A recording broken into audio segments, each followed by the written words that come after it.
Down to the wire in West Lafayette for Maryland men's basketball, but not the result Kevin Willard was looking for.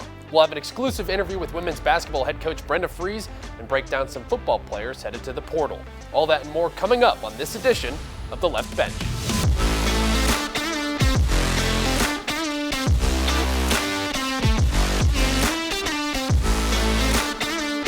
I just love looking up and seeing myself or looking up at stats. The same feeling, even better than, sitting in the ice bath.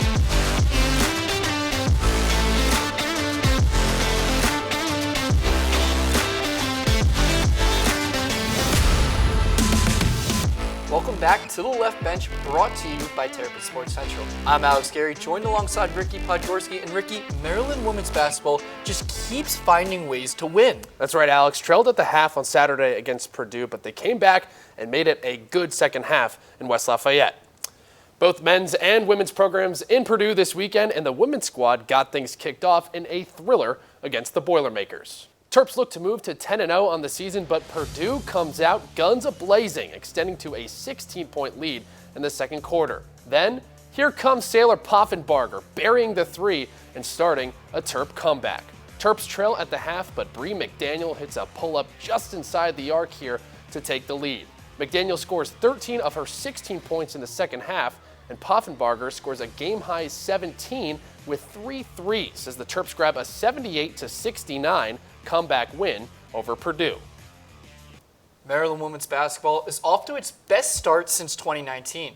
And to help us break it down, its successful start, we are honored to be joined by head coach Brenda Frese. Coach, thank you so much for joining us.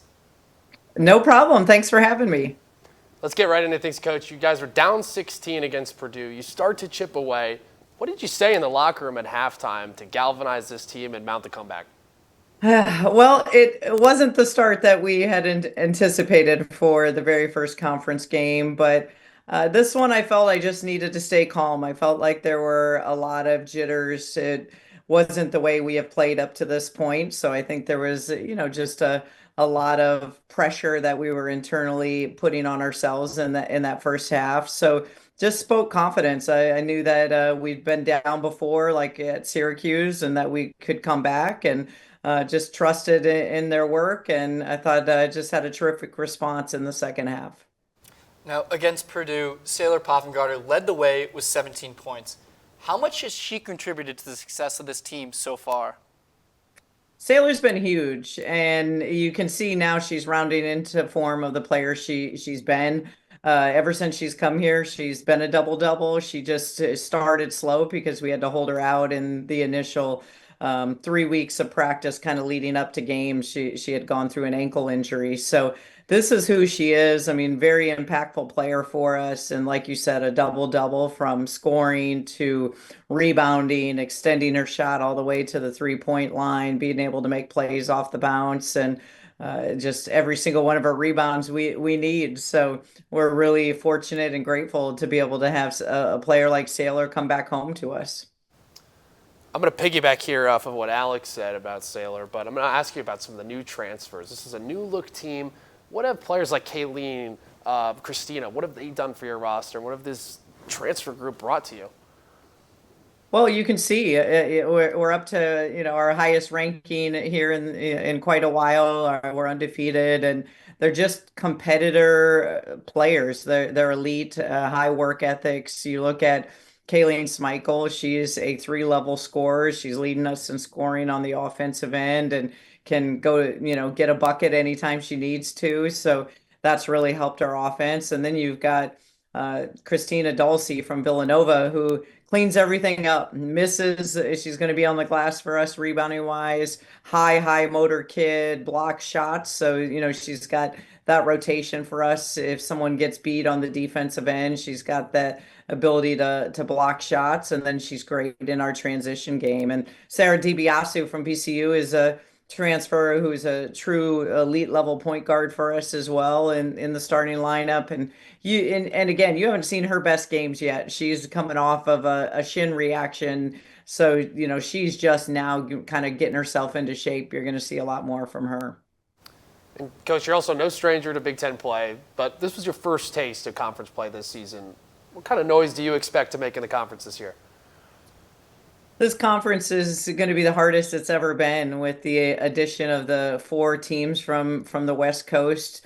You see that there's 9 teams that are ranked in the top 25 and 2 more teams that are receiving votes in the top 25. So every team is going to be a battle. I think of those 9, 7 are coming in here to Xfinity to play. So our fans are going to love that. You only play every team once, except for us with Ohio State, who I think is ranked 12th. We play them twice. So every game, it doesn't matter where you're ranked in the standings. You saw that with Purdue. Every game that you play, home on the road, is going to be a battle. So you have to be ready and get up for all 18 conference games, because anyone's going to be able to beat anyone this season. And you were kind of talking about how the Big Ten has really been expanded. How much is playing some of these tough teams, some of these highly rated teams, going to help come March? It really is. When you talk about March Big Ten conference play in the tournament, as well as the NCAA, you're going to have faced all these high caliber teams in January, February, leading you into March. So that's in order to be the best, you got to play the best. And I love that our conference is the most premier conference out there in the country and is preparing us for what it's going to look like in March. And now, as you enter the heart of your schedule, you guys are an undefeated 10-0. What expectations do you have for your players, and what expectations do you have for yourself? I think it doesn't change. We have really high expectations, and within this journey is we want to get better every single day. It's a process, and you don't want to get too high or too low. We're not riding some high that we're undefeated. You would think if you walked into our practices, we haven't won a game, but you want to keep challenging your team. There's a lot of areas we still have to improve on. There's a lot of great teams that we're going to get, continue to have to play in conference play. And so, for us, it's just being intentional with working through every single day that we get a practice or a game to get 1% better than the day before. Well, Coach Frese, that's all the questions we have. Thanks so much for joining us, and we want to wish you best of luck on the rest of the season. All right. Thank you so much. Go Terps. Now, Alex, we talked a lot of women's basketball already, but there is another player on this year's team who's making her mark off the court as well. TSC's Benji Kaufman is in Studio B with more. Yeah, guys, Mir McLean transferred in from Virginia and is crushing it in her last year of eligibility for Maryland.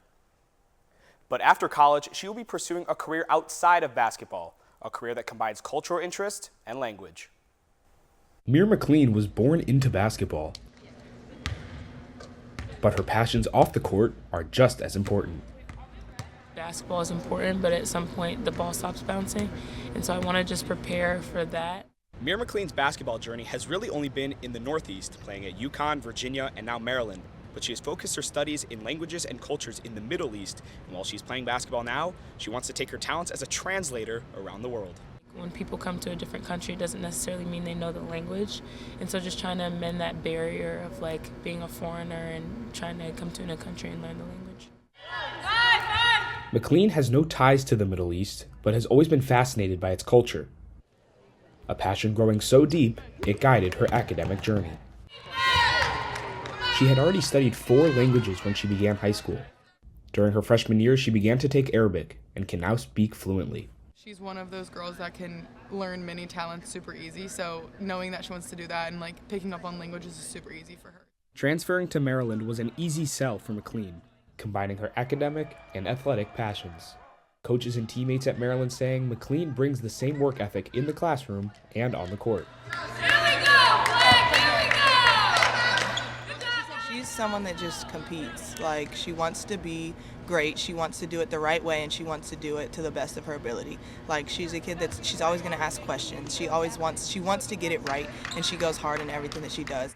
Since joining the Terps, McLean has made an imprint on the team as a strong leader and is hoping to use her experience helping her teammates at Maryland in the real world as a translator. Taking the extra mile, doing the extra work to help myself as well as others, I think is directly correlated from on the court to off the court. McLean has been tutoring Arabic to UMB students, but when she leaves Maryland, McLean wants to be that bridge for non-native speakers. Because basketball will come, basketball has, and it goes, faster than you can anticipate. and I've seen that from being injured. So I just wanted to really focus on an education that's going to get me where I need to be.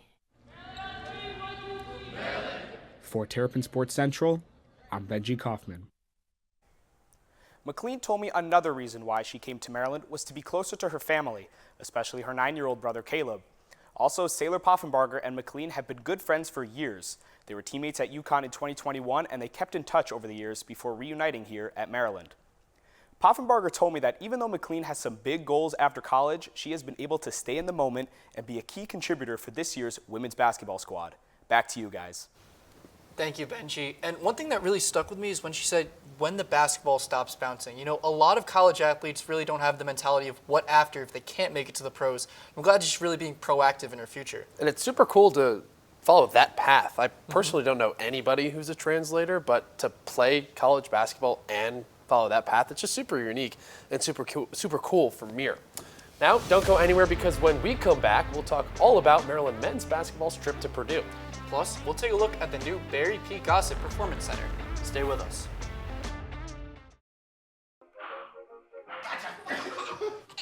I surrender. All right, pal. Hey, Dad. Do we have a gun? What's up? Do we have a gun? Why do you ask that, kiddo? Can I play with it?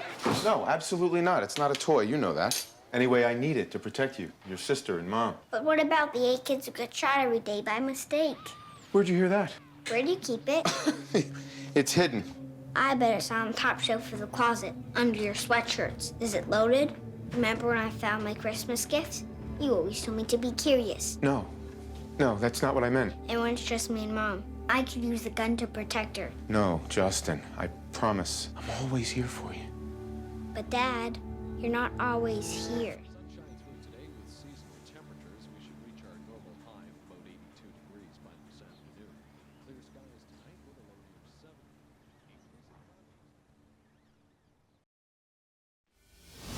Welcome back to the Left Bench, brought to you by Terrapin Sports Central. Ricky Podgorski here with Alex Gary. Alex, Maryland men's basketball also traveled out to West Lafayette to take on Purdue, but unlike the women, they weren't able to get the job done. That's right, Ricky. And despite a Derek Queen masterclass, Terps dropped their first Big Ten game against Purdue. Maryland also traveled to Purdue looking for its first win in Mackey Arena since 2015. But Purdue's Braden Smith had other plans. This one went back and forth through the first 20. Ja'Kobi Gillespie creates some separation and nails an early three. Rodney Rice with a pair of threes as well to keep pace with the Boilermakers. Terps up 5 at half. Heading to the second, and who else but Derek Queen with his first career three, and then another one. Final minutes were back and forth, but Braden Smith takes over. 24 points and 10 assists down the stretch to give Purdue their 23rd straight home win. Despite the loss, Derek Queen had himself a day, finishing with a 26-point double-double. As big of a star Derek Queen is becoming, here in Maryland, the point guard position is royalty, especially in PG County. Belmont transfer Ja'Kobi Gillespie is already looking like a future Maryland star. I had the chance to sit down with Gillespie and discuss what it means to play basketball here in Point Guard County. In Maryland, PG County only stands for one thing: Point Guard County. And Belmont transfer Ja'Kobi Gillespie is next up. I mean, it's definitely just a blessing to be able to play at point guard here at Maryland, just knowing the history. And I mean, I feel like I got a lot of good teammates around me, so it's been pretty easy kind of taking on that role. That historically includes Maryland greats like Melo Trimble, Anthony Cowan Jr., and Jameer Young. So for Ja'Kobi Gillespie, the decision to come to Maryland was an easy one. Really just when I visited here, it just felt like home to me. Gillespie is bringing a new style to Maryland basketball, a style that he says is inspired by former Terp greats, but one that is unique to his abilities. Playmaking ability, shooting the basketball, just kind of creating and creating for my teammates and creating for myself. With heavy expectations on the junior guard, Gillespie wants to show out for the fans of Point Guard County. I mean, I just got to go out there and play my hardest. I got to be myself and go play as hard as I can. And Ricky, it was just so great to talk to Ja'Kobi. And actually, Coach Willard said that after the OSU game that he thinks that Ja'Kobi Gillespie could be one of the biggest stars in the Big Ten at point guard position. You know, not just in the Big Ten, we've seen flashes of Ja'Kobi being the best player on this Maryland roster, but you know, speaking of best players, Maryland football might have just picked up their best player, and that is because Mike Locksley made a major recruiting splash in the class of 2026. On3's #1 overall recruit, edge rusher Zion Ali, has verbally committed to the Terps. Ali would be the highest recruit in Maryland history, and his commitment has already skyrocketed Maryland's 2026 recruiting class to 13th in the country. Ali plays at St. Francis Academy in Baltimore, and for now, the 5-star is staying home. From a new commit to some big departures, with the college football regular season wrapping up, players are starting to enter their names into the transfer portal. TSC's Jonah Jansevich joins us in Studio B to break down the Terps players that are already entering the portal. Jonah? Yeah, guys, last week was all about signing day, and it was a resounding success. But now, just a week later, the transfer portal is open, and players are jumping into it. One of the major departures for the Terps is cornerback Perry Fisher. Fisher, only a true sophomore, announced that he intended to leave Sunday night. He was one of the young defensive backs filling the void of a depleted secondary. Fisher broke out in last year's Music City Bowl against Auburn, where he had a sack and 2 pass deflections. This past year, Fisher's play was up and down, but he played a larger role and had some flash with 27 total tackles and 2 pass deflections. His departure will need to be addressed by the coaching staff. Another young defensive back went to the portal, as Brandon Jacob announced his decision this past weekend. Jacob leaves after only playing for the Terps for 1 year. The freshman only played in 4 games, preserving his red shirt. In those 4 games, Jacob played well and was seen as one of the up-and-coming pieces for the Maryland secondary. Moving forward, Jacob is rated the highest player in Maryland's 2024 recruiting class, and his departure is a serious blow. One of the most notable names that entered the portal for Maryland mid-season, as a matter of fact, was a backup quarterback, Cam Edge. Edge was one of the quarterbacks competing for the starting job. Edge played only sparingly in his 2 years with the Terps. He had some nice plays in the spring game last year and made some plays against Auburn in the Music City Bowl. But he was buried in the depth chart. With the addition of Malik Washington, he was not going to see much playing time. And guys, more Terps will enter the portal, but as they leave, Locks and company need to utilize the portal as well to fill the voids left behind. Back to you. Thanks, Jonah. You know, the biggest takeaway there was the secondary. Alex, we saw Maryland get torched in a lot of those big losses this season in the secondary, and they're losing more players in the portal. Yeah, and as Jonah was saying, you know, the portal giveth and the portal taketh. So Locks is really going to have to be aggressive in getting some of those positional needs. That's right. Locks has a lot to work to do in the portal. Now, moving on to Maryland wrestling, who hit the road to Fairfax to participate in the George Mason Patriot Open on Sunday. 5 Terps finished in the top 5, and Jackson Smith took home the 184-pound win. Smith grabbed 3 wins, 2 over ranked opponents. Chase Mielnick and Dario Lemus both finished in second place in their classes. A great day for the Terps on the mat at George Mason. And if you've been to the Xfinity Center this season, you might have noticed some big changes. A new video board, sound system, and the Maryland Club, just to name a few. TSC's Hawkins says more on how this is the latest example of the Maryland Athletic Department continuing to invest in the men's and women's basketball programs. I just love looking up and seeing myself or looking up at stats. New additions to the Xfinity Center. Maryland Athletics put in a new video board, sound system, and the Maryland Club. You can see like the replays. That way I know if I fouled or if I didn't. And next door, a new facility in the works, scheduled to be finished by the summer of 2025. This administration has always supported us, given us first-class facilities. Those kind of things are allowing you to bring in the rosters that you need to have to be successful. The Barry P. Gossett Basketball Performance Center will include bigger locker rooms, strength and conditioning areas, and better practice courts. All part of the athletic department's more than $20 million investment in both the men's and women's basketball programs. The championship level funding and facilities not only help the players, Now that we got a great video board to look up under while we're dribbling and stuff. but also grow the Maryland faithful. We already have the #1 fans in the country, but to kind of have that enhanced in-game experience is second to none. Thanks, Eddie, for that story. And we've both been to the basketball games there. We've seen the video board. It looks great. It sounds great. But it seems like the Gossett Performance Center's popped up overnight.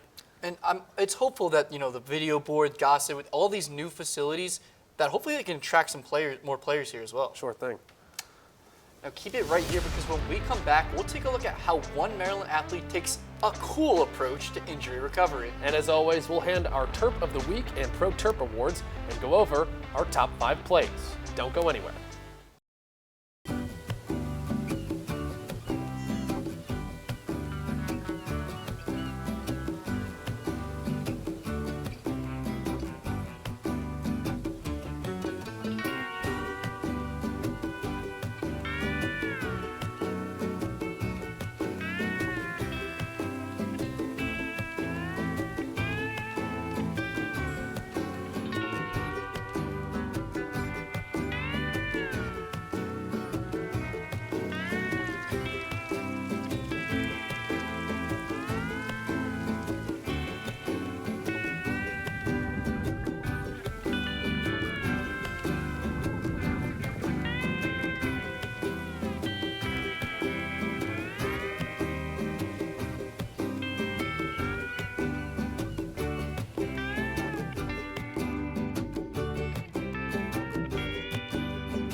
Welcome back to the Left Bench, brought to you by Terrapin Sports Central. I'm Alex Gary, here with Ricky Podgorski. And Ricky, there's been a lot of talented players to come through Maryland, and ones with really extensive resumes. That's right, Alex. So we figured let's make a game out of it, and it's called Blind Resume. So here's how it works. Our producers have selected 2 players from or any sport really, sports specific, and they're going to show our silhouettes, some stats in each silhouette, and we're going to have to guess who each player is. So let's see this first resume and guess who we got here.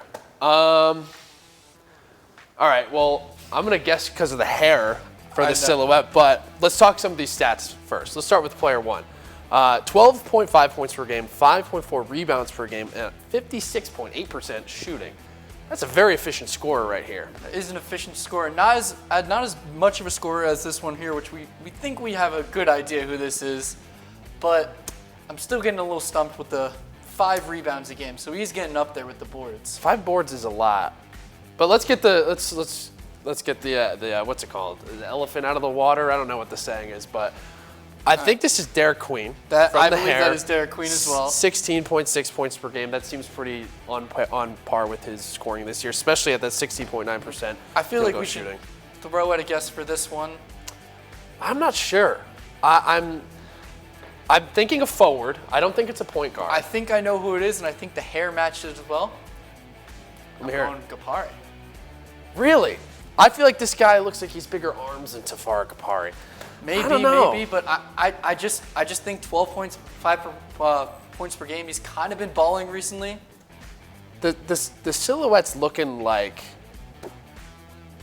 I want to kind of say a Bruno Fernando.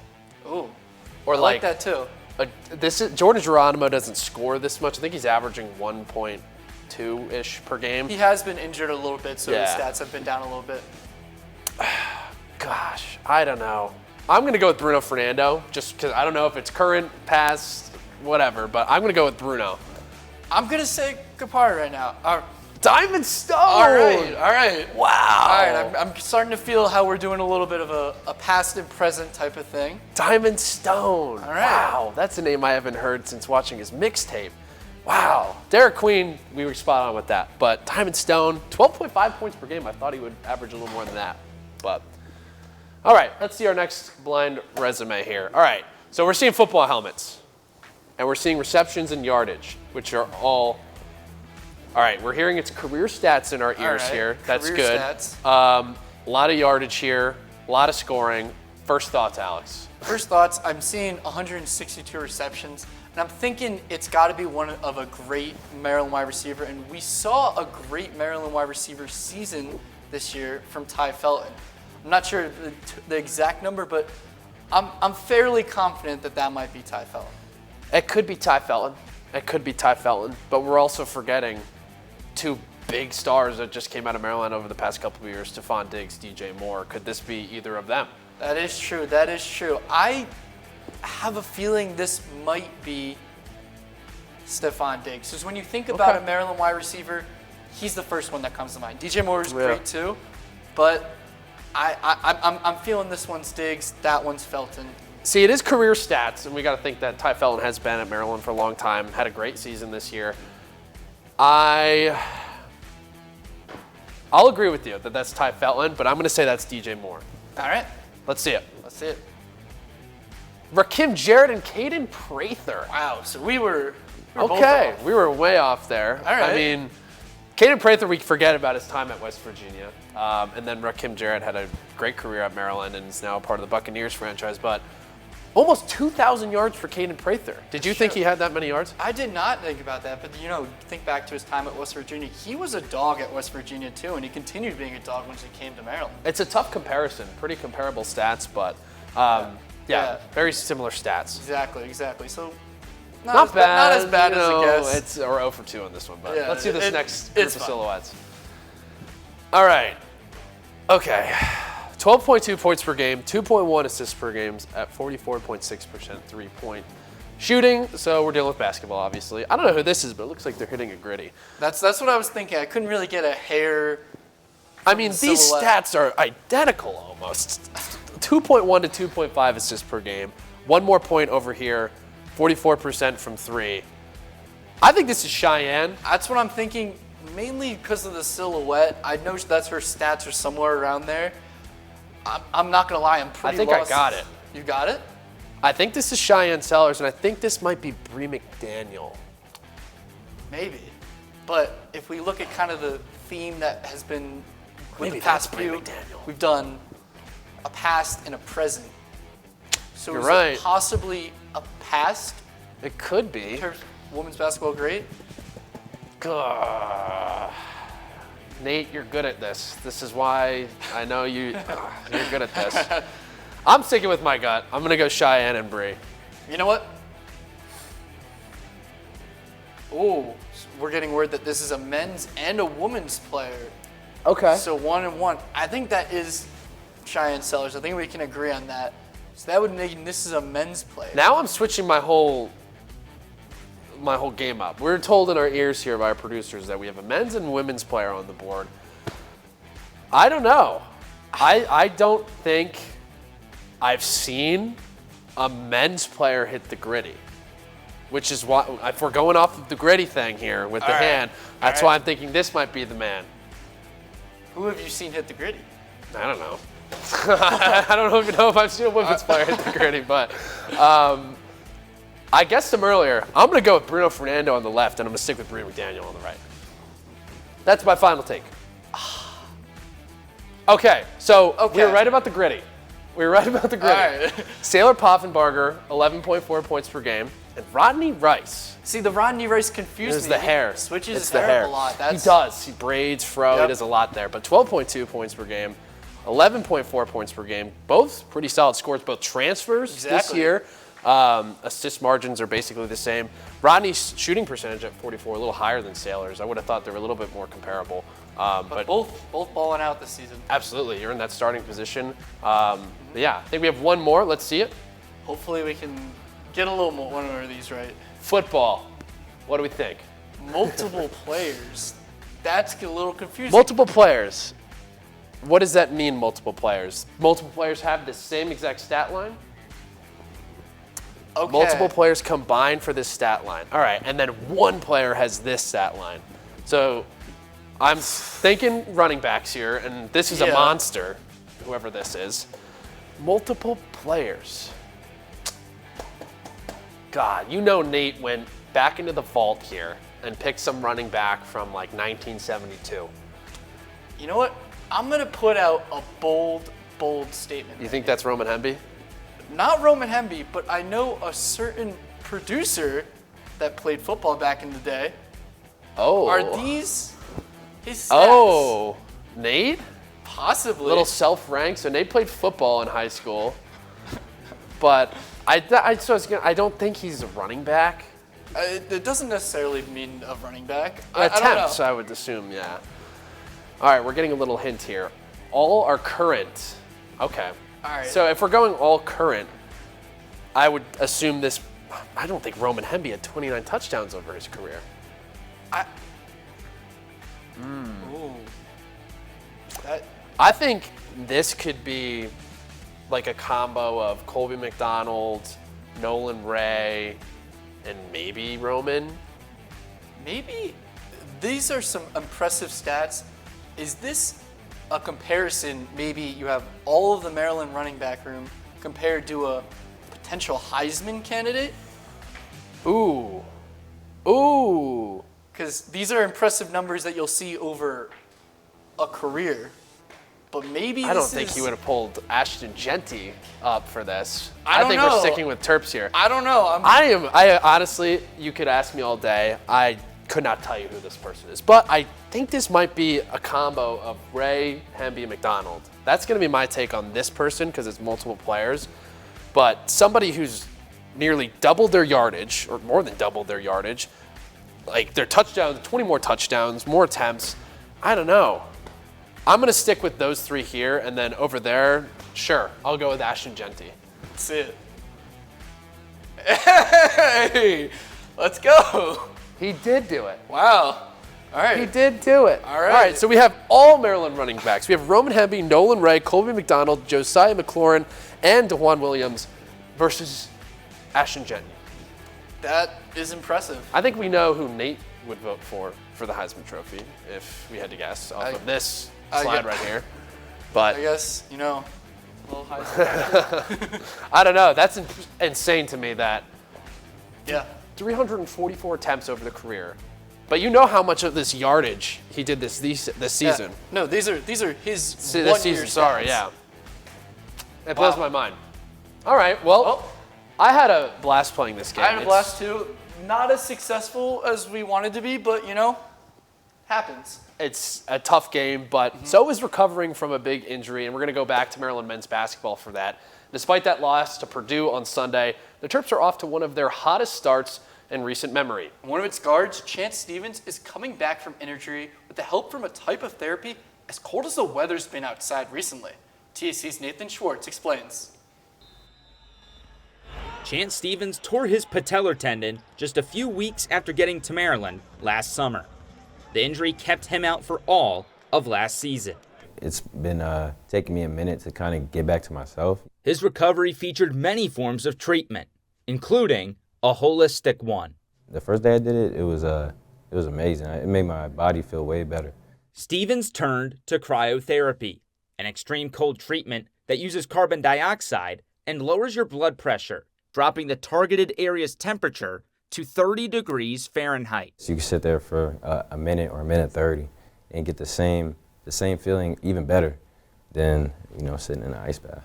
This faster cryotherapy treatment goes to work immediately. It stimulates your blood flow. It helps with your circulation.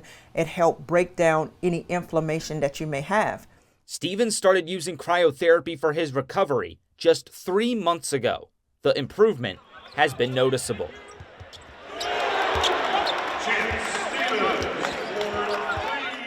We found ourselves being more rewarded because he feels better after each session that we provide for him. Even though Chance isn't fully back to himself, he's finally getting to take the court for Maryland and plans to continue using cryotherapy to speed up his healing. Even when I get to that 100%, I'll definitely continue to do it because I feel like, especially if I keep doing it consistently, then it'll prevent me from having any other injuries. Thank you, Nate. And Ricky, I know that you talked to Chance Stevens last year. How big of an impact is he really going to be once he's fully healthy? I talked to him about his shooting, and as every coach says, your shooting starts in your legs with your knees. I've tried cryotherapy before. It's kind of like an ice bath, and the recovery is pretty significant, and who knows, maybe that knee will be back to full swing very shortly, and we'll see the sniper back on the court. Seems pretty cool. No pun intended. I didn't even think about that one, but Anyway, a huge comeback win for Maryland women's basketball against Purdue, and a lot of that was because of our Terp of the Week, Sailor Poffenbarger. The Arkansas transfer went off against Purdue, shooting 43% from the field and securing 17 points. To go with her team high in points, she grabbed 13 rebounds, a double-double in the comeback win. Congrats to Sailor on being named our Terp of the Week. Our pro Terp has been balling out in the G League for the Grand Rapids Gold, so it just had to be Ja'Kobi Young. Since entering the starting lineup for the Grand Rapids, Young has been a certified bucket. In his most recent game against the Sioux Falls Skyforce, he had a career day. 36 points and 13 assists, along with 4 boards and 4 steals. Bucket getter. Congrats to Ja'Kobi on being named our Pro Terp of the Week. All right, Ricky, top 5 time. Why don't you get us started? Let's get things started with number 5. We got to go back to our Terp of the Week. It's Sailor Poffenbarger gets the ball in the paint here, dribbles out behind the three-point line, lets it fly, splash, mountain. Sailor Poffenbarger from behind the arc. I trust her with everything that I own in my life. Everything. And in at number 4, forget the king, it's the queen, Derek Queen, with his first career three-pointer. He sees it and he wants it and he takes it. And at number 3, it was so nice to do it twice. Another Derek Queen three-pointer. This one from the top of the key as well. Splashes it in for the second career 3 for the Queen. And in at number 2, back to women's basketball, Christina Dawson with the save. And she gives it to Bree McDaniel. Bree McDaniel with the tough finish. Get that N1. That save was insane. And then put it back right now to Bree McDaniel's. Tough finish and 1. Put it in the basket. Going back to men's basketball for number 1, Ja'Kobi Gillespie brings it back to the three-point line. A little shake and bake for the PG. Like you mentioned, Alex, PG County over here. But we saw a little bit of this from Ohio State. The Ohio State game, Ja'Kobi Gillespie dropping someone there. What a bucket from the point guard. Just keeps on dropping people game after game. Maybe we'll see it a third time against St. Francis. But that will do it for the final edition of the Left Bench this semester. Thank you so much for watching, and stay tuned for our coverage in the spring. You can keep up with us on YouTube, Facebook, Instagram, and X. Thanks for joining us. We'll see you next time.